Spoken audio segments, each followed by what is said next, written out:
6. I'm not used to wearing high heels, so after making my rounds of greetings, I slipped away to a quiet spot to enjoy the ocean breeze. The yacht was enormous. Sean truly had no restraint when it came to spending money. I hadn't even rested for half a minute when my best friend called. "Lulu, how was the guy I set you up with?" "Leo? He was okay, I guess." I hesitated, unsure how to respond. "Who are you trying to fool, sis? You blocked him and still claim he was fine? I heard you walked out in the middle of your date and blocked all his contact info." I scratched my head. It's complicated. Hard to explain in just a few words. My best friend sounded both amused and exasperated. "What's so hard to explain? If you're not into him, just move on to the next one. Can't you act like the wealthy heiress you are, Miss Chi?" I didn't respond. She kept going. "Honestly, there's no need to rush into marriage. And you don't have to settle for someone without stability or prospects. They might not even treat you right." I set my phone aside and let her ramble on. "Oh, right. I remember the guy I introduced you to last week was pretty great. He's a designer. I looked into him. He meets all your criteria. Doesn't smoke, doesn't drink, no bad habits, and comes from a straightforward family background. Does that sound familiar?" To be honest, I don't remember him at all. Meeting 20 guys in a week made me feel less like I was dating and more like a resume screening machine. "Oh, that one." I laughed awkwardly. "Yeah, he was pretty good. Looked nice, too. A designer, right? Maybe he could design me some comfortable clothes." "You want an architect to design clothes for you?" I turned around, phone in hand, and saw a man who had seemingly appeared out of nowhere behind me. My first thought was, did I somehow give birth to a son too? 7. He looked familiar, but I couldn't remember where I'd seen him. He was somewhat handsome, but his expression was clearly mocking. His skin was pale but not overly delicate. His nose and jawline looked as if they had been carved with a sharp blade in one smooth, decisive motion. He looked down at me with a slight smirk. "Is Miss Chi too important to remember? Or have you been on so many blind dates that you can't keep them straight?" I stared at him for a moment, then sheepishly pulled out my phone to check my chat history. Designer, right? Brian, 31, architect. He was one of the 3 blind dates I had on Thursday. But since I had a meeting that evening, I met him briefly and hurried off right after. "Oh, it's you." I put my phone away and straightened up. What a coincidence. He refused to shake my hand. "Playing hard to get, are we?" I pulled my hand back. "Does being handsome give you an excuse to be rude?" Brian casually rolled up the sleeves of his white shirt. "Does being beautiful give you an excuse to date dozens of guys at once?" "Where did you hear that rumor?" I raised an eyebrow. "I've been single my whole life. You can check the academic records if you don't believe me." "Mommy, you." Evelyn, who had been running toward us, saw Brian and me and skidded to a stop, covering her mouth. I gasped.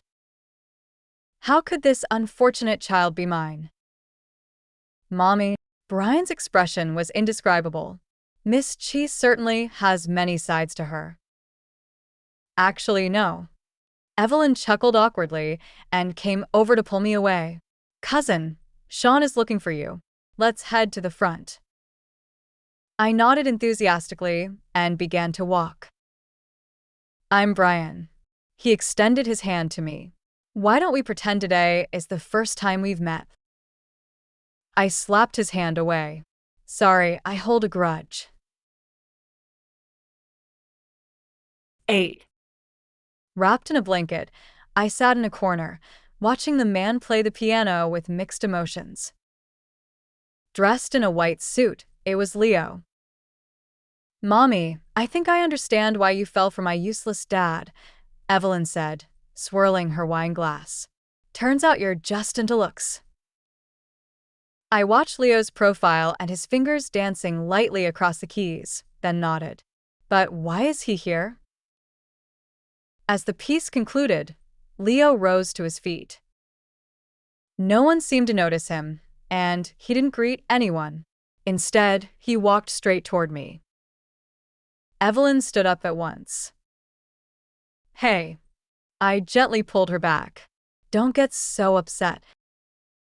Leo ignored his future daughter, walked past her, and stopped in front of me with a gentle smile. Miss Chi, we meet again. No need to call me that. I don't work for Mr. Chi. I remained seated. I had to leave suddenly yesterday and didn't get a chance to say goodbye. My apologies. It's all good. He smiled. So, could I get your number back?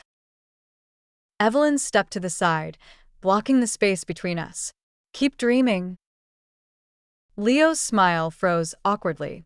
Have I done something to upset you? Offend me? Evelyn sneered. You haven't offended me. You're just trying to trick Luna. I knew this was bad and quickly stood up, pulling Evelyn away. Sorry, she's had a bit too much to drink.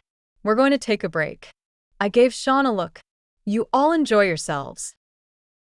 Evelyn seemed eager to keep yelling, but I pulled her into an empty lounge. Let me tell you, he knew you couldn't stand the smell of smoke. Before you got married, he'd cover it up with cologne, but after the wedding, he showed his true colors, smoking one cigarette after another at home. Evelyn's eyes were red. Sometimes when I slept over, you'd cough all night. Did you even know that? All right, I get it now. I patted her back. Don't be upset. I won't see him anymore. I've already deleted all his contact information. Evelyn sniffled hard. You'd better mean it. Finally managing to calm down my troublesome daughter, I let out a sigh of relief and walked out the door. Sean stood alone not far away, a faint glow flickering at his fingertips.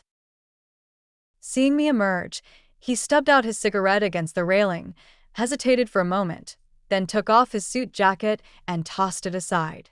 He smoothed his hair and walked toward me. Sorry about that, Sean said, looking at me. I didn't ask who the pianist was earlier. Did he trick you? It's fine, it wasn't really a scam. Or maybe you could call it an attempted one. I thought for a moment. No need to make things too difficult for him. Just steer clear from now on. Yeah. Sean nodded. Your cousin is pretty tough, huh? I let out an awkward laugh. Maybe it's just youthful impulsiveness.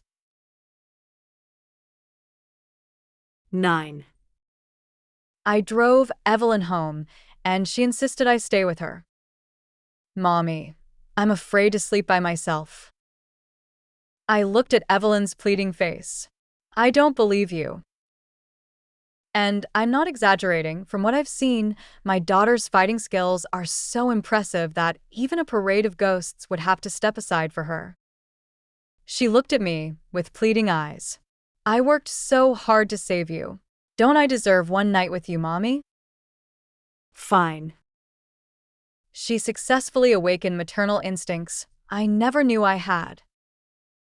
After my shower, I turned off my phone, put on a face mask, and started reading some research papers. Evelyn carefully moved closer. I closed my laptop. Just say what you want to say. Mommy, I think Uncle Sean is really great, she said with a blink. He's wealthy, handsome, and treats you so well. Why don't you give him a chance? Treats me well. Yeah, Evelyn nodded. I'm not just making this up. I've seen it since I was a kid. Have you spent much time with him? I scratched my head. If not, then you can't really know him. And if you have, since we're both married, that would mean boundaries were crossed. Ugh, but if you two start something now, wouldn't that mean boundaries are being crossed? We're just not meant to be. I smiled. We've known each other for over 20 years. If we were a good match, we would have gotten together long ago. Why else would I still be single at this age? She shrugged. Ask yourself. Exactly. We're not compatible. I sighed. He's into luxury cars and beautiful women, while I'm all about research topics. We can't even hold a conversation. She slapped the couch in frustration. You're looking for a husband, not a co-worker. But we just can't have a real conversation. I shrugged. I know him better than you do. Sean is a total player. Maybe because we've known each other for so long, he treats me a little differently, but he's definitely not husband material. What if he's willing to change for you? You said it yourself. What if? I shook my head. Looks like you really are my daughter. Your level of romantic idealism is right up there with mine.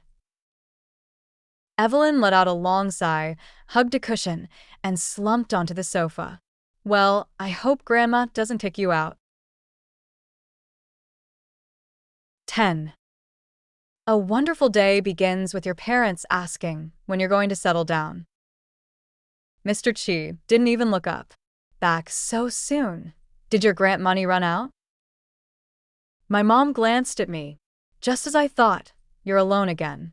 Nancy, bring an extra set of utensils and serve Luna some dog food for singles.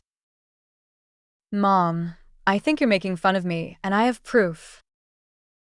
Then why don't you put in some effort? My mom set a fruit platter down in front of me. You have 3 months left. Either hurry up and get married, or come work at the company like you're supposed to. Yeah, that's right. If I don't make it out there, I'll have to come back and take over the family business. I promise, just 6 more months. I vowed earnestly. Within 6 months, I'll definitely finish this project and then come work at the company. My parents were already immune to my promises. To show my sincerity, after breakfast, I pretended to go to the office to get a feel for the place. In reality, I just took the elevator from the first floor to the 20th floor and then back down. On the 3rd round, I got caught. Hey, Manager Chi, could you do me a favor? Jasmine pulled me into the break room. There's a project coming up later this year, and the boss really wants to bring this designer on board. But he's so in demand that I can't get a hold of him. No one's responding to my emails. I noticed you two went to the same university. Any chance you could help me reach out to him? I stared at the name on the document. My university alumni, huh? Yeah, he was a year ahead of you. Then you've really come to the right person. I smirked. The gun isn't big, but you just had to walk right into it. Jasmine looked confused. What do you mean?